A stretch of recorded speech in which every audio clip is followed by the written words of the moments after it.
Hello, everyone. This is Marilia from Marcus Evans. Thank you all for joining today's webinar, Pioneering Progress, Transforming Paths on Optimal Healthcare, brought to you in partnership with WorkWise by AMN Healthcare. Before we begin, I would like to cover a few housekeeping items. As you can see at the bottom of your screen, are multiple application widgets that you can use. All the widgets are resizable and movable, so please feel free to move them around. If you have any questions during the webinar, you can submit it to the Q&A widget.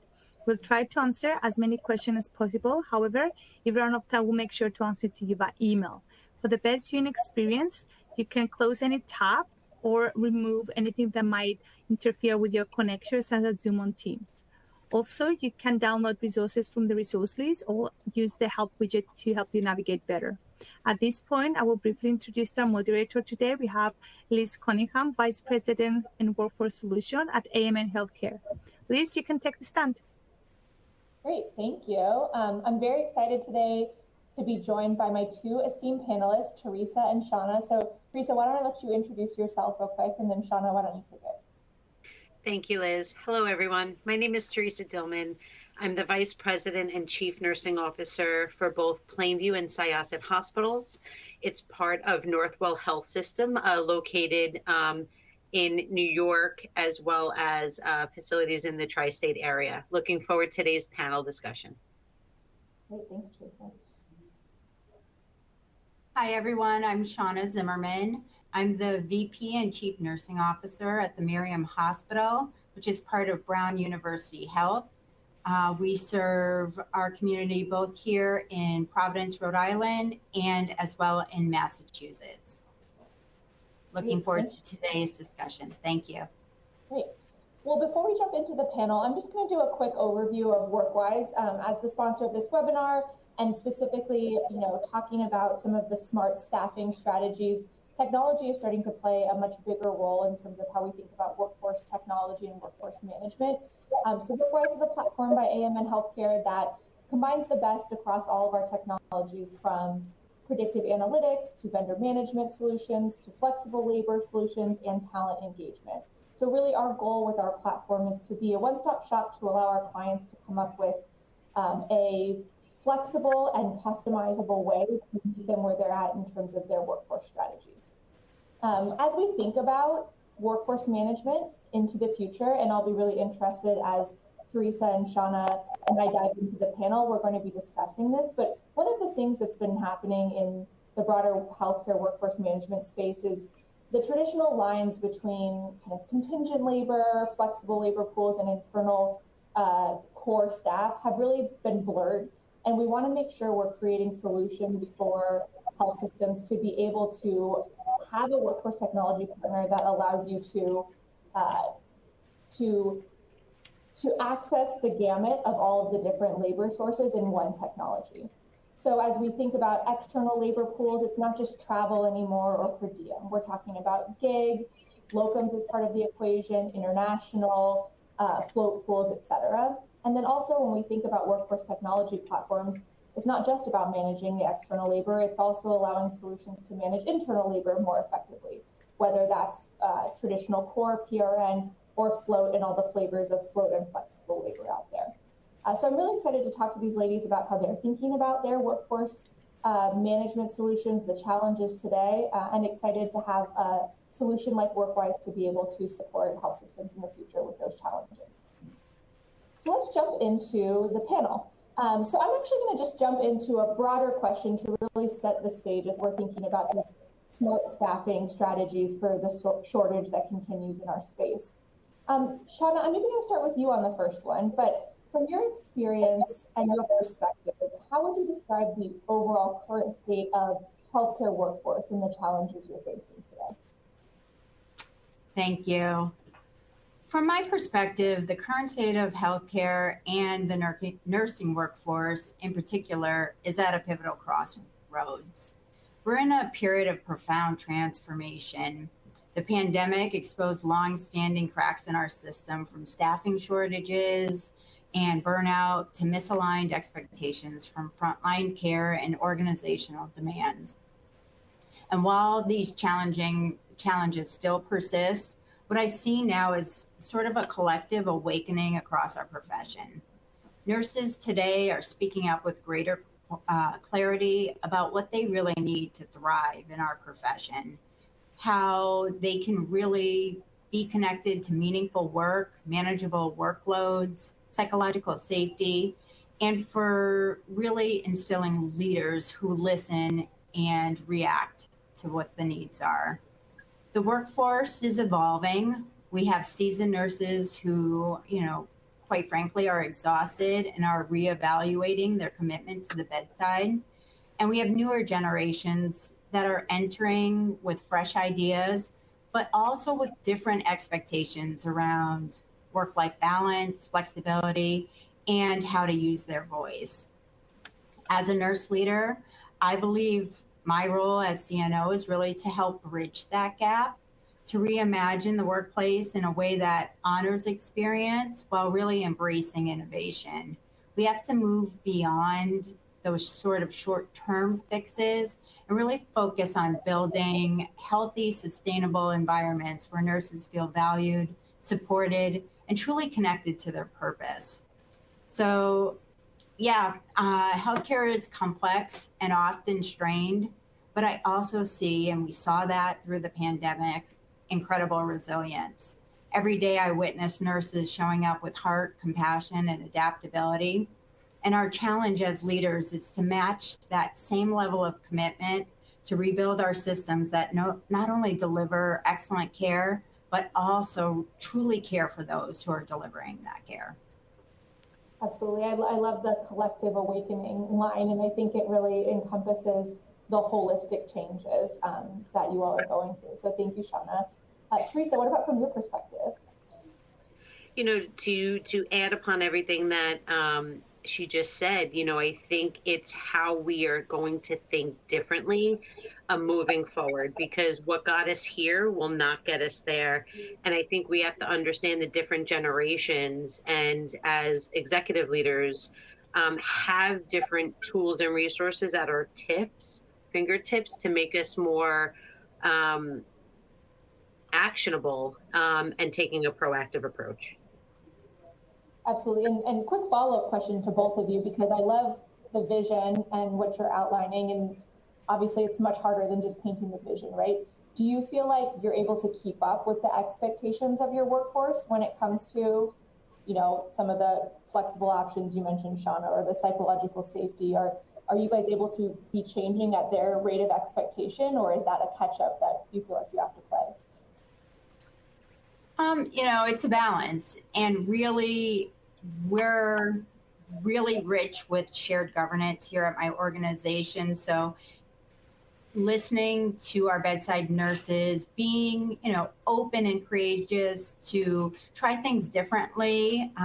We recently tried gig shifts. So we know that the newer generation is interested in flexibility and, being a leader who listens and tries things differently. So gig shifts are really like 4 to 6 hour shifts, and giving the ownership back into the staff to ensure that we have coverage for 12 hours, but how they match that up, giving them that ownership. So just, thinking about things different and really involving the nurses to help shape things that we're seasoned and, different generations look at things differently. So that's some of the success we've had.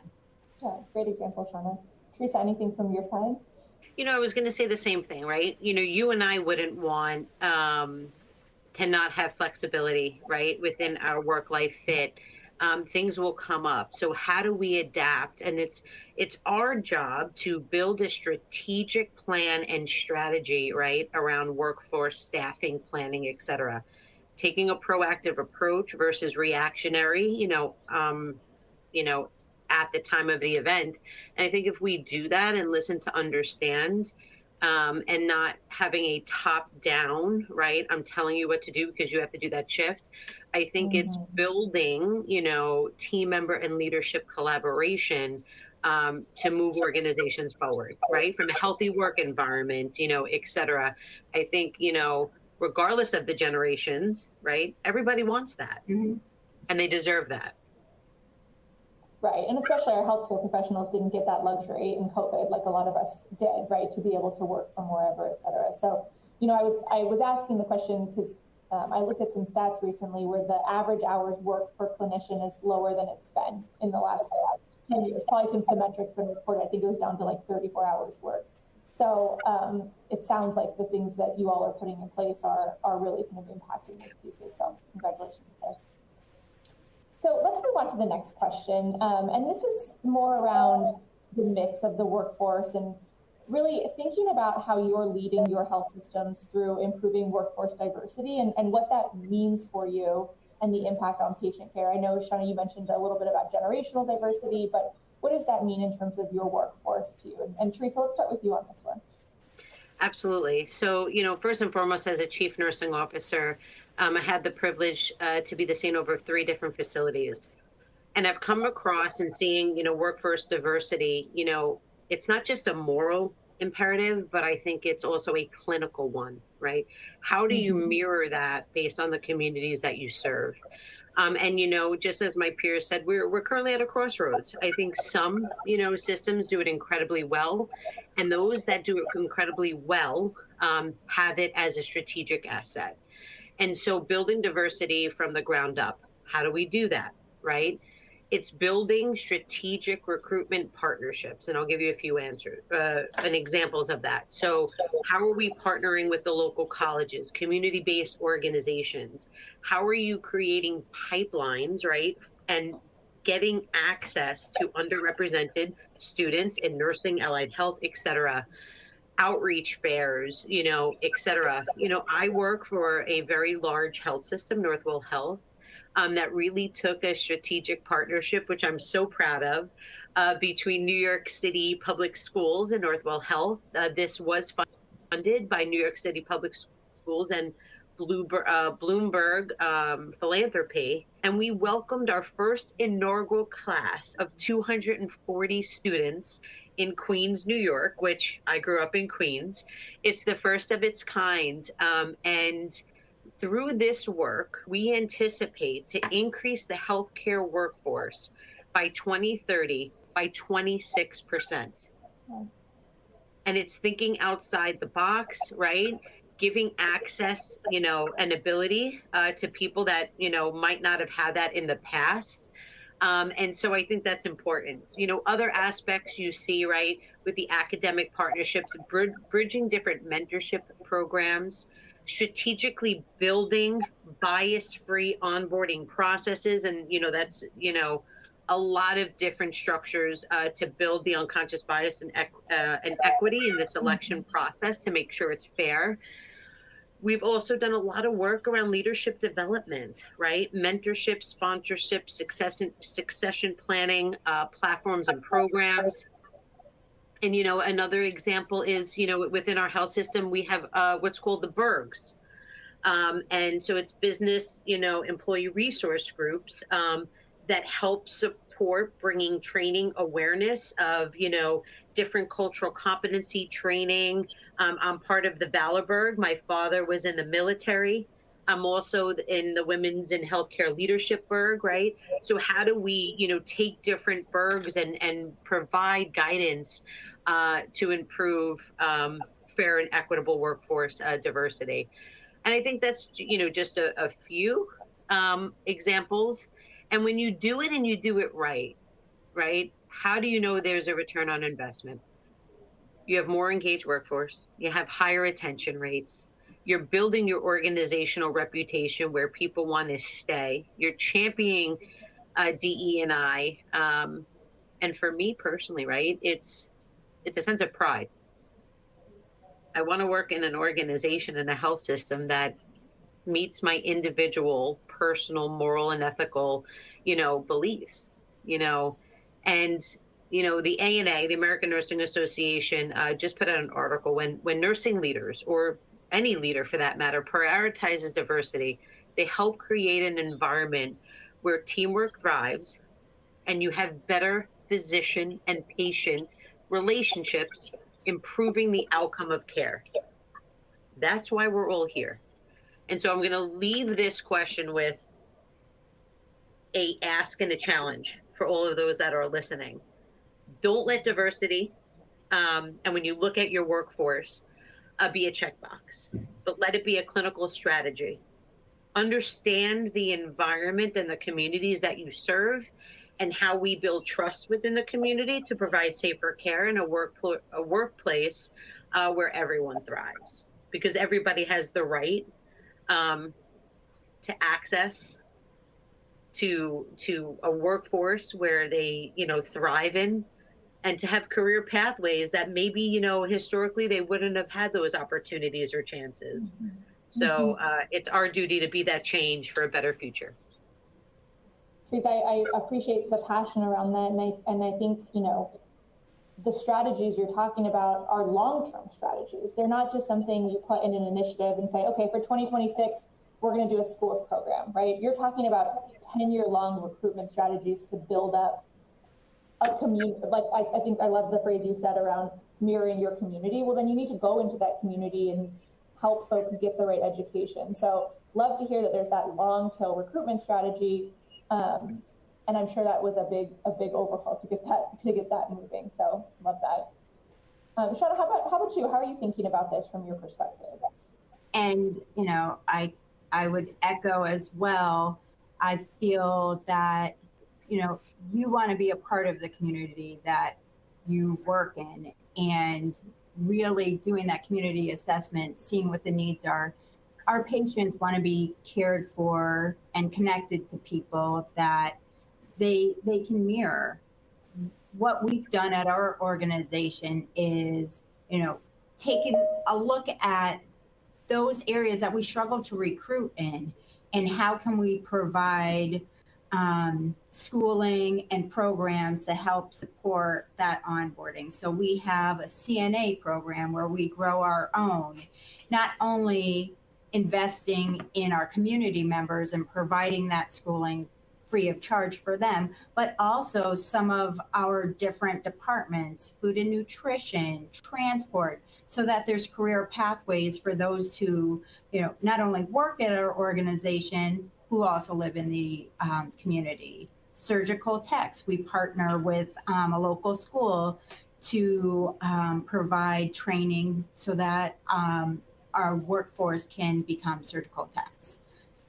We also partner with different organizations within the state to provide education and workforce development for our community members. We are the largest workforce employer in the state, so it's so important to us to provide opportunities for employers and our community to grow.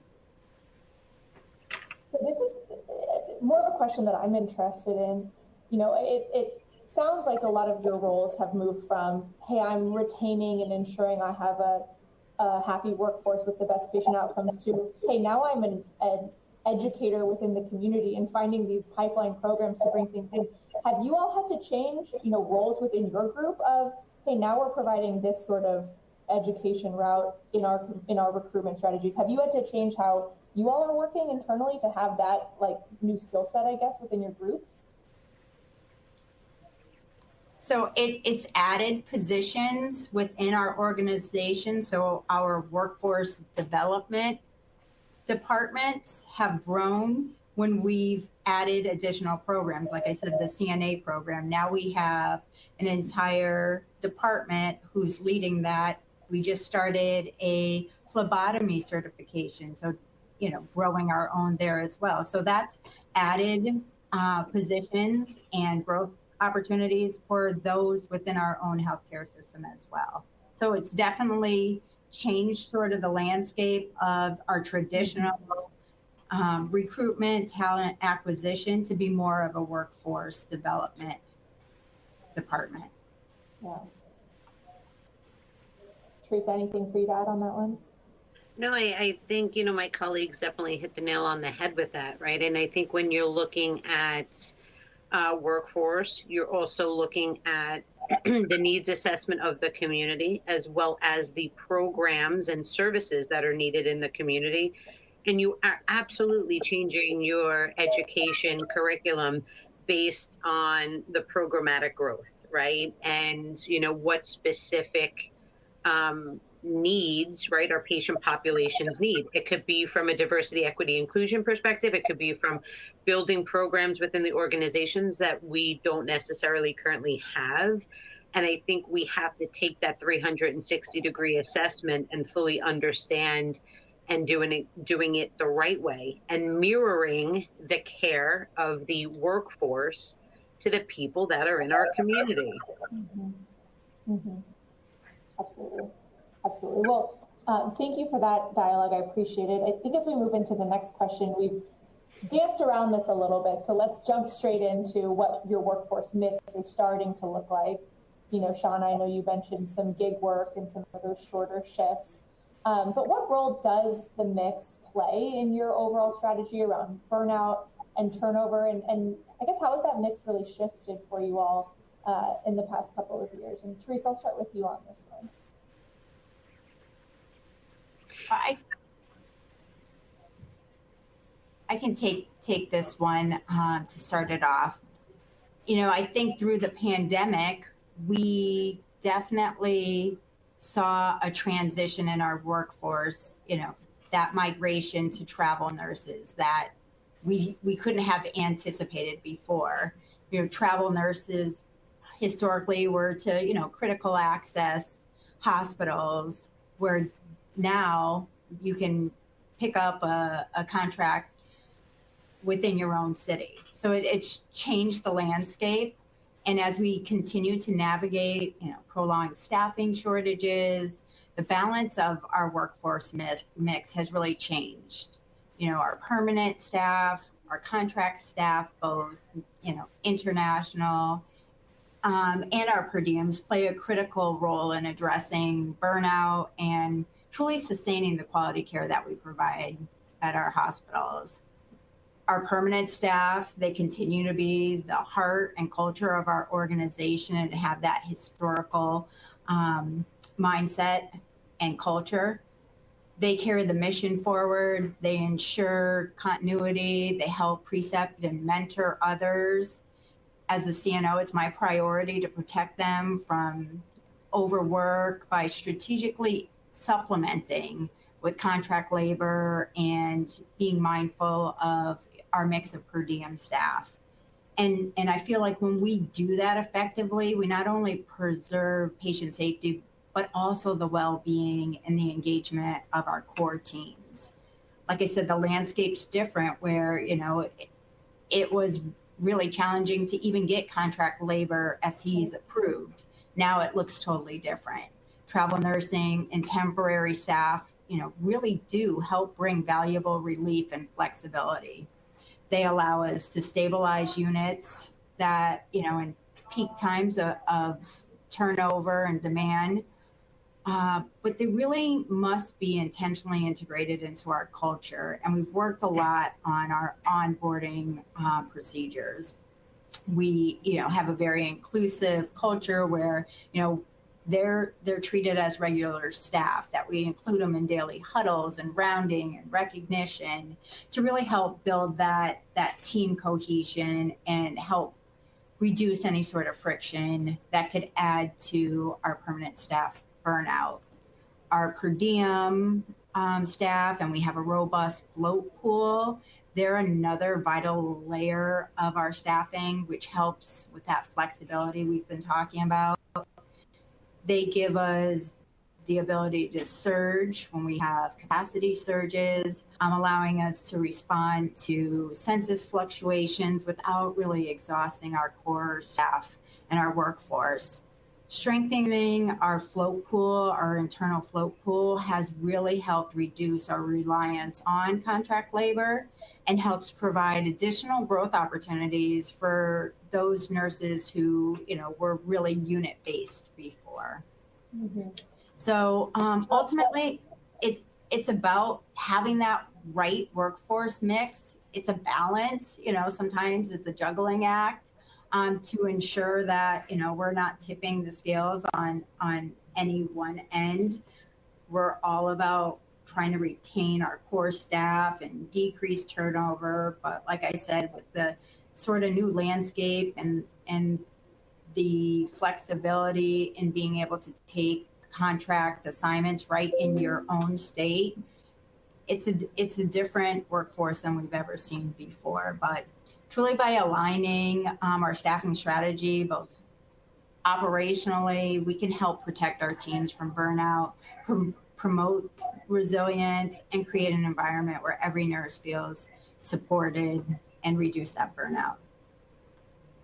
Yeah, thank you, Shauna. And I think that the culture you're setting by, regardless of what pool of labor you're in, you're included in one team is critical for having all those flexible labor types. So thank you. Teresa, how are you thinking about mix on your side? Two additional thoughts is, you're expanding your per diem float team strategically. The hospitals are, having float pools internally, but you're also seeing health systems building their own internal travel pools or flex pools across the enterprise to help proactively look at staffing, right, from a predictive analytics perspective, right? And when we, surge for flu or seasonal allergies or, a pandemic for that matter, I think that's also what has really helped for staffing from both a long-term and a short-term perspective, or right from a labor management, if there's new programs that are coming in, contract negotiations, et cetera. Absolutely. And Teresa, if you wouldn't mind elaborating a little bit more on your thoughts or your approach on flex pool. I feel like it's very different across health systems, right? Some folks might try to do more of a traditional travel approach and say, oh, you work 13 weeks at each facility and you're in this pool. Some say it's more of a float pool with shifts, but would be curious how you're thinking about that and Northwell thinks about that flexible labor pool or that internal labor pool.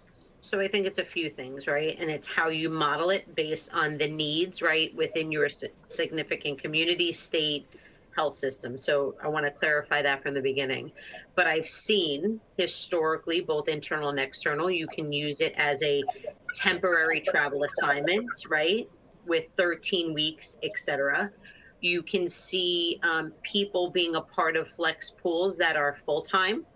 That's their full-time role, that they're traveling, right, from site to site, part-time, and per shift, and from a per diem perspective.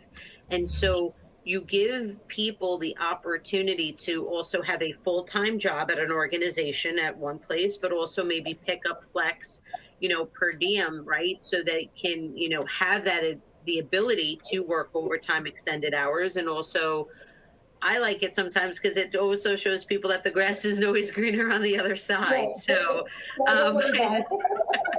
I've seen so many different variations in practice. I can't say one is better over the other. I think it's based on the individual needs of the institution and health systems at large.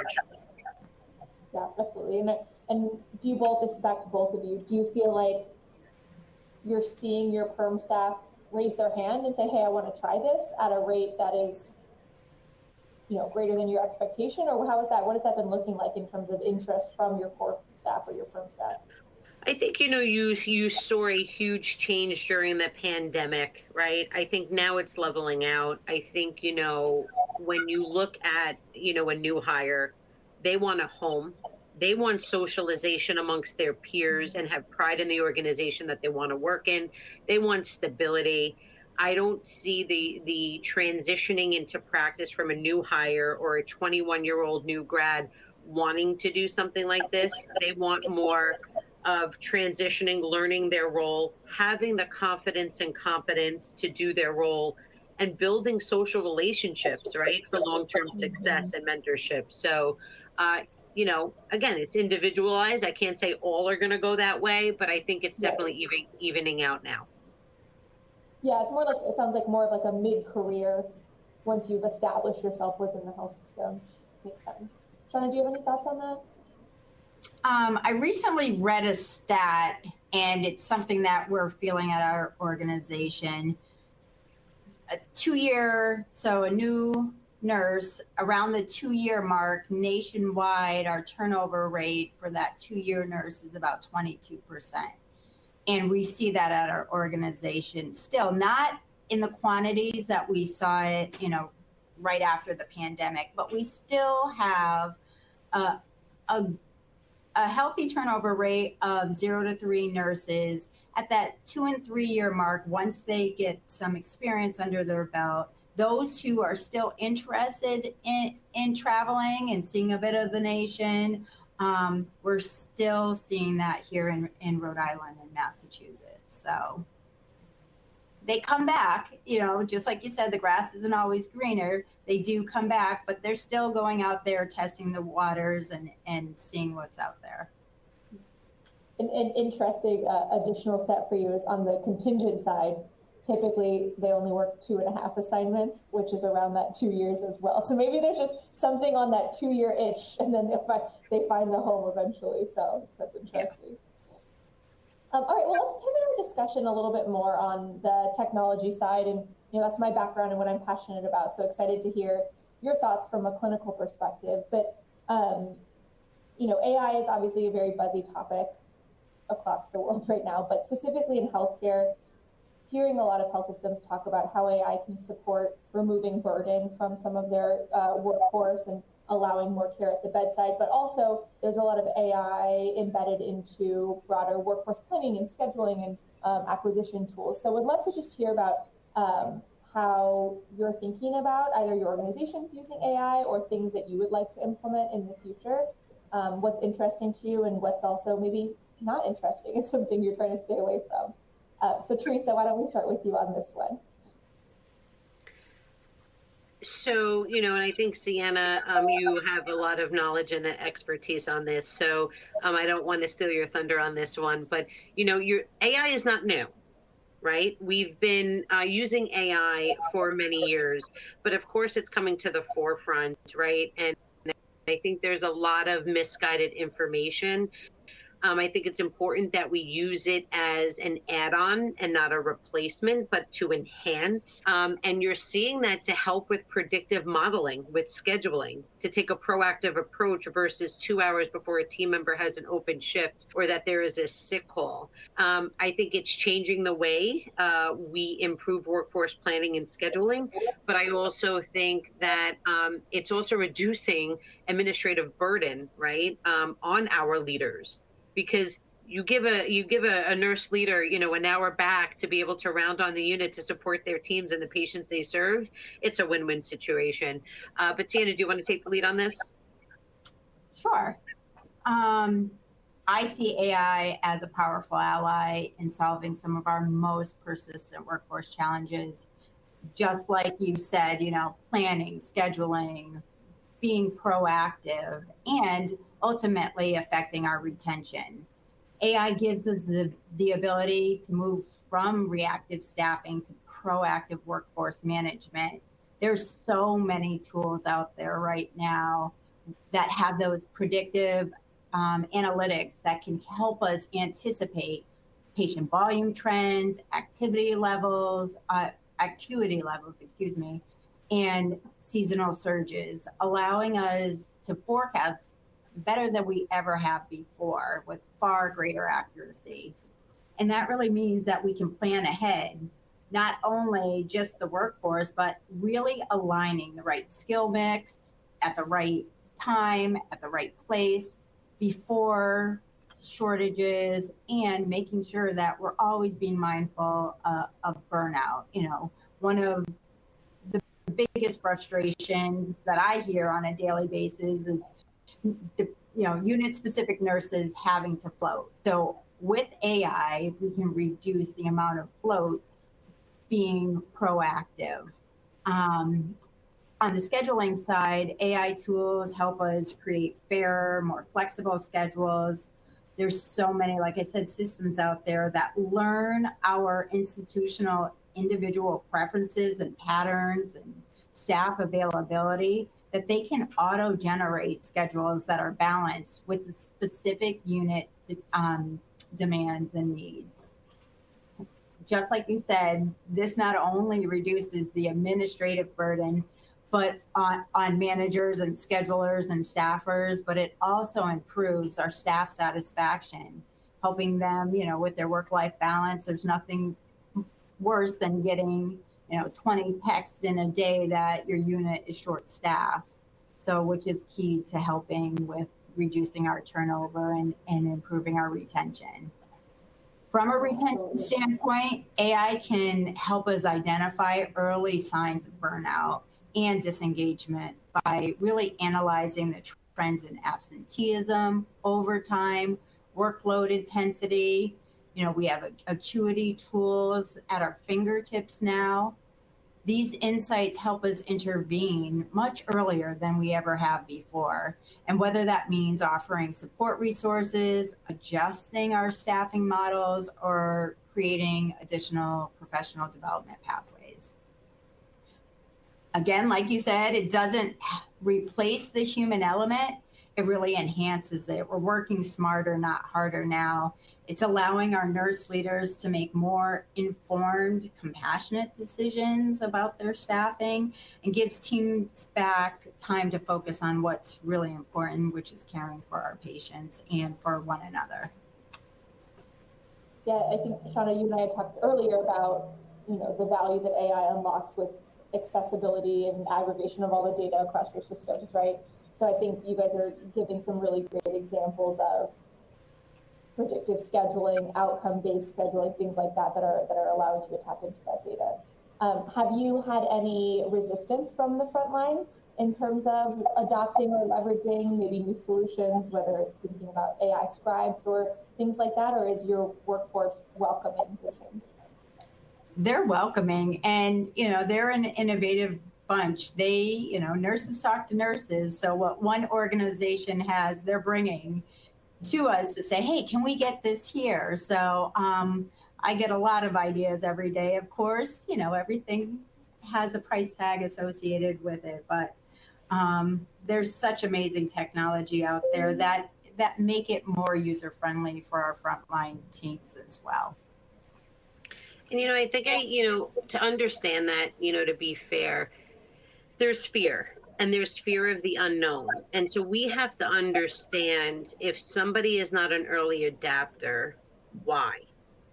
Is it because they may have, concerns around AI literacy, and we have to help provide them the tools, resources, and education to make sure that they're successful in that? But I think we need to sometimes take a step back and understand, so then we can provide better tools for them for the outcome to be successful. Absolutely. All right, well, we're going to hop into our last question, and we're going to open it up to Q&A. So we've been talking a lot about the strategies you've been implementing now and over the last couple of years since the pandemic, and really want to change our narrative to be about looking into the future. So as we look into the future, what do you see are the biggest opportunities and challenges for emerging technologies in transforming your overall workforce management, how you're supporting, attracting, and retaining the healthcare workforce? So I will say, I don't look at anything as a challenge in life. I never have, I never will. Everything is an opportunity. And so I think the first thing is to understand, how do we eliminate or alleviate burnout through smart technology or automation? You're seeing so many emerging technologies, AI, machine learning. Our health system is going through a huge transition to going from an Epic implementation with our first wave. And so we have to make sure that it's value added and that we don't have all of these different, tools that are, from different sources merging into one, right? It has to be streamlined, right? When you look at AI-based documentation, you're seeing examples of ambient scribing, right? And that's allowing providers to focus on patient care while handling system, the automation of documenting it in the chart. And so that gives more face-to-face human contact, right, with the provider and the patient without sitting behind a computer, right? And it feels like there's not compassionate care. And so I think that's an important aspect, right? I think there's predictive analytics, which we spoke about so much today, right? About how do we manage staffing, forecasting, surges, right, in the fall and the spring. How do we optimize resource allocations, right, to reduce the work of our middle level leaders, which I think is one of the toughest roles in an organization. You're seeing a lot of virtual assistants, right, and chatbots handling, different inquiries, right, or chat with HR, right, so then you can get that support um, through daily needs. And I think these interactions really help. But I'm going to say that there's opportunities, right? There's ethical considerations, right? There is a fear of workforce displacement, of job displacement fears, which can be real. But you're never going to take away in a clinical environment the human care, right? Physicians, nurses, et cetera. And I think we need to just stay calm, carry on with that stuff. It's helping enhance the work environment, not replacing it. And the goal of this, if it's done correctly, it's to reduce the burnout, the clinical documentation burdens, and help get the provider, the nurse, allied health professional back at the bedside, from that human-centered approach. And so I think, when I'm going to say any emerging technologies and trends, it's important that the vendor, the provider, involve the clinicians in the decision-making process that affects their work. There's nobody that knows the design and the rollout and the pathways better than those that are on the floors doing it themselves. I'm always a fierce advocate for that. How do we invest, and I mentioned this earlier, in AI, digital literacy, right? I mean, that is a big fear. How do we upskill education and programs to reduce the scary unknown, right? With competencies, et cetera. And then these techs are not going to replace human judgment. It's not. And so I think we have to be careful of that balance. And I think, as we continue to look at all this stuff, I think our future is bright. But I'm going to continue to challenge to say it's how we build the strategy and the change management programs to help us navigate it for it to be successful. Yeah, and to your point, right, centralizing it around the voice of the customer, which in this case is the clinician. And I think the other, astute point you really brought up that is maybe a persona that's not thought about a lot is that middle manager, right? I think a lot of times we think about the person at the bedside and how we can alleviate, and then we think about leadership and how we can, maximize schedules. But the people keeping you happy and managing your team, and there's a lot of overhead there that I think that's an interesting group to continue to watch and see what we can do to support them from technology. So thanks for that. Shauna, do you have anything you'd like to add? I would agree. I see this as opportunity to do things differently. So when we're onboarding and educating our teams, there's VR experiences now that are cutting edge. Emerging technology also provides opportunities for a carve out of our workforce who can no longer work at the bedside, whether it's due to injury or they're at a point in their career that, they can't provide 12 hours of on your feet bedside care anymore. So whether it's virtual nursing or being a resource, one aspect that we're looking at is, how can we provide that bedside resource to our new nurses on night, and looking at, some of our more experienced nurses who don't want to work on the night shift at the bedside or are at retirement age but aren't ready to hang up their hat, providing them a virtual option to share their knowledge and still provide, education to our newer nurses in a way that before this emergent technology wasn't possible. So I think it's an exciting time to rethink, some of our workforce and supporting our newer nurses in a way that we didn't have before. Yeah, we talk a lot about virtual care, but you're talking more about like virtual education like that, or virtual mentorship just right there at their fingertips. So I love that as a resource. All right, so thank you, ladies. We're gonna now jump into our Q&A and answer some audience-specific questions. So I'm gonna first start with a question around innovation. So thinking more broadly, how does innovation and some of the things we were talking about with AI become embedded in your overall strategy, or is it becoming embedded in it, and it really should be in the future? So Teresa, do you have any thoughts on that? Absolutely. So, and I think you hit the nail on the head. When you're looking at AI and everything that we talked about in today's panel discussion, you have to incorporate this into your strategic plan.